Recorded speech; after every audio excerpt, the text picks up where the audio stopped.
Tara Strong is like the Brad Pitt of voice acting. Like, yeah, Yeah. She's a legend. mm-hmm. She's a beast. Yeah.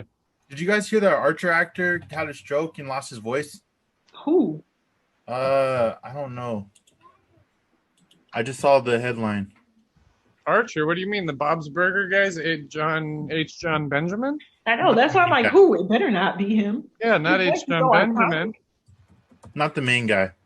He Okay. does some live Tom action shit now Kane. too. He does commercials for somebody. Mm. Arby's, right? Isn't it Arby's? He does commercials for somebody, H. John Yeah, I think Benjamin. so. It's some fast food place. And he does a lot of cameos, but yeah, he appears a lot more physically than he used to. But yeah, he's one of the goats of the voice acting too. Yeah, his voice is Probably so the iconic. top male. He's probably right there with Tara Strong. Like they need to have a show that him and Tara Strong are the main two characters, a cartoon. He is Woodhouse and Hans Hessler. I don't know who those are. Woodhouse was Oh, Archer's okay. butler. Oh, that's so he lost his voice. Damn. Yeah, I know who both of those speak are. or whatever. He said also Hans, the crazy scientist. Oh, I didn't hear you say Hans. Damn. He was both those people. Yeah. I didn't know they were the same actor. Oh man, he's such an asshole to Woodhouse. I know. He's so mean to Woodhouse. Terrible. Voice acting seems like so much fun. I would love to do that. It's a lot of fun. That probably would be fun. You still have to like physically act it out for it to come across right, but you can just dress however you want and be comfortable. And yeah, it would be a cool gig. It's probably more difficult though, because you don't have whoever you're acting with right in front of you to like act off of them. Yeah. Yeah, I think that's why a lot of times when they show them behind the scenes, they're like exaggerating and animating more than they actually would because they have to keep themselves like submerged and psyched out because exactly you can't interact with the other person. Yeah. But they read lines off of them, so you have that to act off of. Sometimes not they don't usually, always but they're even in the do booth. that. Yeah. They're in the booth by themselves, just recording all their lines. Right. Usually All it's done the like a times I've seen music it, they've collab. had Like they somebody record it like separate. reading the alternate lines. Now, even a lot of actors in cartoons are like, I've never even met this person until No. they get a panel. Not the other actor, but like a producer or something will read the other actor's lines. Because I've seen that in Rick and Morty. The dude playing the dude playing Rick, somebody was reading Morty's lines and he was acting off of him. But yeah, not the other actor.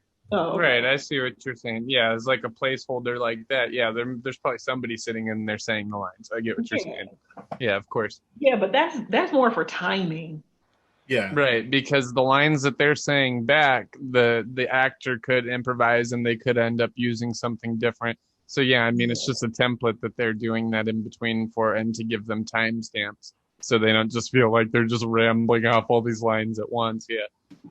Yeah, but I mean that's at least something. So I think if you're a good actor, that's gonna be enough for you. You know, like when some actors have to act against like a ball, and then it's like a character animated later, and they're able to do a lot with that.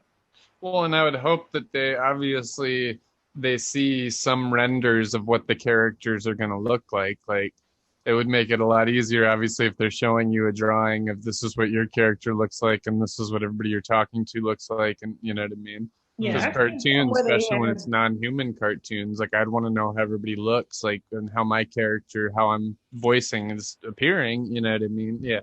Yeah, I've seen some where they have the scene playing just without audio while the person is reading the lines. Who do you think Oh, are some of the dopest people that have done voice acting? Like, what's a character that stood out to you for their voice acting? I think Keith David has a very recognizable voice. I already mentioned H. John Benjamin. His voice is, you know him anytime you hear him. Yeah, I was gonna say H. John Benjamin, Tara Strong, Kristen Shaw. Kristen Shaw is a voice icon. Will Arnett's pretty great. I mean, Will Arnett's so great that he does the Reese's with just audio only now. He does the Reese's commercial with no video, just straight up voice. And he's BoJack Horseman. And he's quite a few, yeah. I like Rocket Raccoon. I think his voice is cool. But that's like live action, and but that's what this comes from. It's like live action. But I think the coolest one that was like a voice that somebody did that was just really dope was Smog from The Hobbit. what's his name? Benedict Cumberbatch. Yeah. Yeah, I thought he did really good in that. Alison Brie. Alison Brie is as good as a voice actress too. She's also in BoJack Horseman at some point. Oh, Eugene Levy did good in Over the Hedge. I haven't seen that. Oh, that was a funny, cute little movie. I don't have kids. Oh yeah. I mean, what's his name? And I think he was in Big Mouth. Isn't John Mulaney do a lot of voice work too? Like, he's funny as fuck. I've only heard him in Big Mouth, but he's really good. Nick Kroll as well from Big Mouth. I was gonna say I'd definitely put Nick Kroll in there. I already said Kristen Shaw. I'd probably put Maya Rudolph too. Oh, she only has a couple. She has a few now actually, because there's that new shit with Kristen Wiig, Bless the Hearts, and it's in the lineup with Family Guy and The Simpsons and all that, and she's also in that. So she has like 3 or 4 under her. So yeah, I'd put Maya Rudolph there for voice actor too. She's always phenomenal in her voice actor roles. Speaking of The Simpsons, Hank Azaria does a great job. Outside of the Apu controversy, like all of his other characters are fantastic. Yeah, true. Outside and inside the Apu controversy, all his characters are just fantastic. Yeah, I mean, I respect his choice to step down as him, but I'm not going to say Apu sucked just because it was a white guy playing the role. Like, regardless if it was appropriate or not, he did well with it, I think. Yeah, I wouldn't really say like a stereotypical Indian accent was his best work. I mean, he did a good job not stepping out of the accent, but I wouldn't, like, offensive or not, I wouldn't really say that was an example of good voice acting. But in his other roles, he's done a great job. I feel you. Yeah, he's like 17 of them or some shit. Isn't he like a lot of the characters in the town? Like half of the cast. You guys know who D. Bradley, what's his name? D. Bradley Baker. Do you guys know who he is? Oh, familiar. He's from Clone Wars. He plays the Clone Troopers. But he does a lot of stuff. Like, I mean, possibly if I saw him, I don't know him by name. His voice is crazy. Or let me. Does Hank Azaria whatever do shit outside of Simpsons, or is he on like a 360 contract with Matt Groening? I know he was in a live action TV show. I think that was on IFC. Yeah, it was on IFC. But I can't think of any more animation that he's done. Who voiced? Oh, definitely fucking Seth MacFarlane, because he does a plethora of. I think you got to put Seth MacFarlane there too. Oh for the best voice actor. Like, yeah, definitely Seth. And who's Wendy in American Dad? That's also Kristen Shaw, right? That is Kristen Shaw. Yeah. Okay. Not Wendy. Or no, that's Wendy Shaw. That's her sister, because her name's not Wendy in American Dad. It's Francine. Mm-hmm. That's her sister. That's Wendy Shaw, which I think is also up there. Both of the Shaw sisters are very good at voice work, and Kristen is also, of course, Louise in Bob's Burgers with H. John Benjamin. Also in Clone Wars, did you know that the Obi-Wan actor is Johnny Test? Yeah. That's so crazy to me. Okay, the one who voices him in the cartoon? Mm-hmm. Okay. Johnny Test, yeah. That's also crazy. I don't know if you guys keep up with The Walking Dead, but the actor who plays Ezekiel, Carrie Payton, he's known for doing like a bunch of DC animated work. Like, he's done Cyborg in cartoons and in the Injustice video games. He's done a few characters in Young Justice. Let's see. Like, he has very extensive voice acting work. He's actually done a few one-off episodes of American Dad and Family Guy.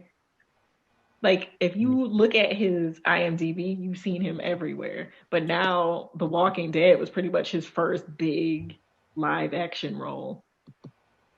Okay. Yeah, that's what I'm trying to think of, is voices that I, hear come in as a lot of like cameos, because those are the hitters, that everybody wants to pay just to come through for short times, even if that's all they can get them. Oh, the dude who lost. Okay, that dude that we were talking about that lost his voice is the narrator from Clone Wars. I was wondering who he was in Clone Wars. He's the narrator.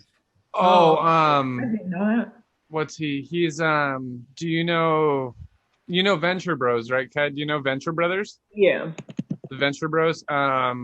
Brock Sampson, the guy who plays Brock Sampson is Patrick Warburton, and he was in The Emperor's New Groove. He played Kronk. He's in a few video games. He was in Joe Dirt 2, which I did not know there was a sequel to that.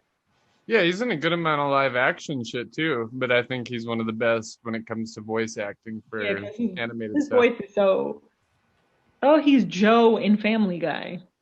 But yeah. I guess, yeah, also he's Joe. I was going to say, I know he has another, like, a really big role. Like, okay, yeah. That oh, one. And he's, oh, I know who this dude is. He's, Lemony Snicket. Uh-huh. Yeah. He's the narrator for Unfortunate Events, too. Yeah. Mm-hmm. Yeah, he's dope, and he does pretty wide array of shit. I like Venture Bros the most because he's, like, pretty vulgar. But then again, with Joe, he, like, snaps and shit. It's really funny with Joe on Family Guy, too. Yeah, and he was in Kim Possible, and he was in The Tick. I don't know if you've ever seen that cartoon, but I love that show. What about Lydia Dietz in the cartoon? Let me look that up.